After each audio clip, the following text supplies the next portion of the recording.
All right, so here's the new bed for it.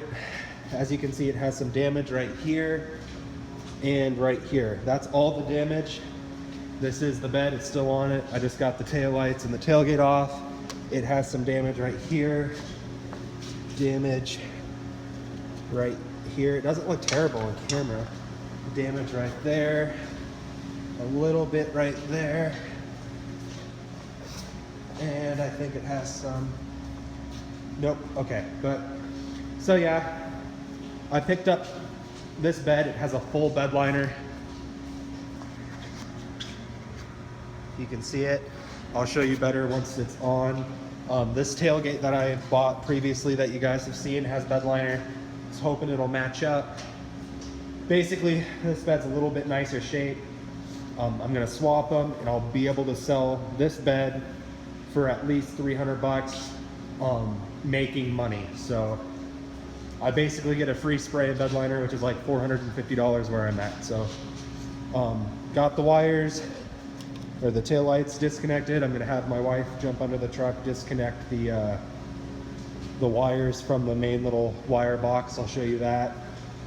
Pre-PB blasted for a couple days. The bolts, have all the bolts ran out when I was at home, and then put them back so I wouldn't have to struggle here. Okay, so we just got the bed off. Only issue we were having is there's a little hook. I think you can see the indent right here. There's like a little hook on the bed. I don't know if it'll have it. It'll be over there or something, where the filler neck attaches to.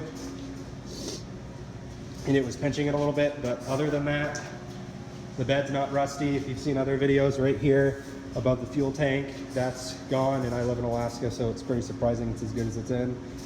I have a little bit of black spray paint. It's not gonna do much at all, but I'll just touch up all these places where metal and metal are gonna meet just to give it a little bit more protection. But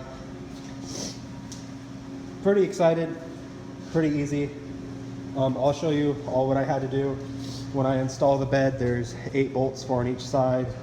Bolt hole, bolt hole, bolt hole, bolt hole. These 2 you can reach outside of the bed, and these 2 are inside of the frame rail, so you have to get under the truck for that. But all in all, pretty easy. Right here is the little wire box. You'll have to unplug a bottom and a top one.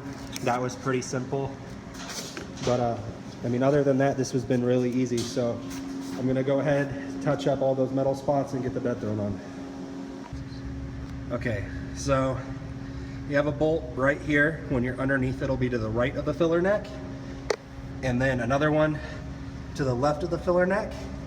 And then the other ones are gonna be inside of your frame rail right here at the end. So I'm gonna zip these up with the impact real quick, and then I will show you where the ones in the frame at the other side are. Okay, so now we're at the other 2 bolts.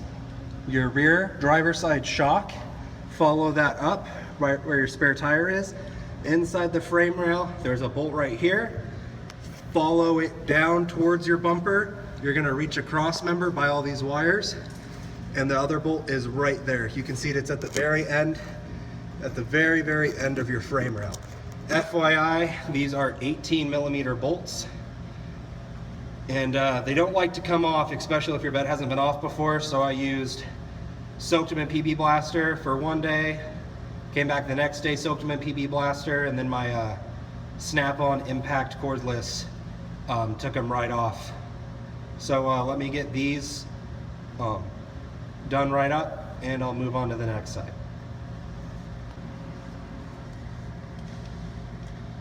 So just so you know, for this one, you have to go through this frame hole right here, get your socket, and your impact to go right up there.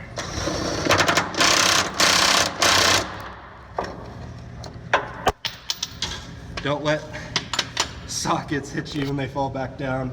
So I'm gonna go through this one. Same thing, you gotta go up through this hole to get to that bolt.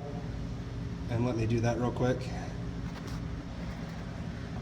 Okay, last bolt on the driver's side. I'm sure there's a torque rating for these. I'm just snugging them up with the impact. It should be fine. If you can see that piece of painter's tape right there, that was just to the little sorry you can't see the little not battery bank. Your little electrical connections to where all your tail light wires and your hitch receiver wires go up. It's the two middle ones, and I just labeled one of them bottom so I'd know which one it was. So let me move on to the passenger side and we'll get those done up. Okay, on the passenger side, these two bolts are exactly the same, or actually all four of them are exactly the same. Again, you can reach the first two closest to the cab on the outside of the bed, and then the last two inside of the frame rail.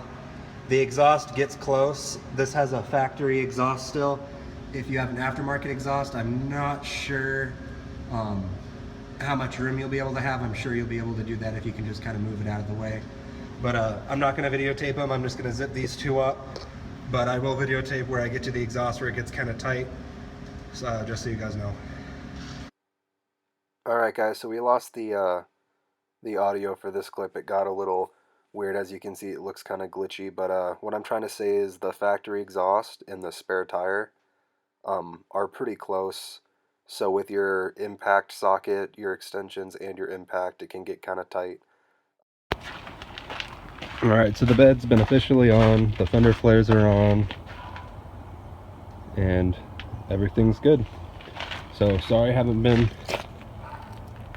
uploading a lot. It's winter and I don't have a crazy amount of stuff to do. I can't make driving and snow videos because we haven't gotten a lot of snow this year, so I'll figure out something. But as you can see, the bed liner matches. It's almost exact, so I'm pretty happy about that. So thanks for watching. If you're thinking about doing it, do it, and I'll see you next time.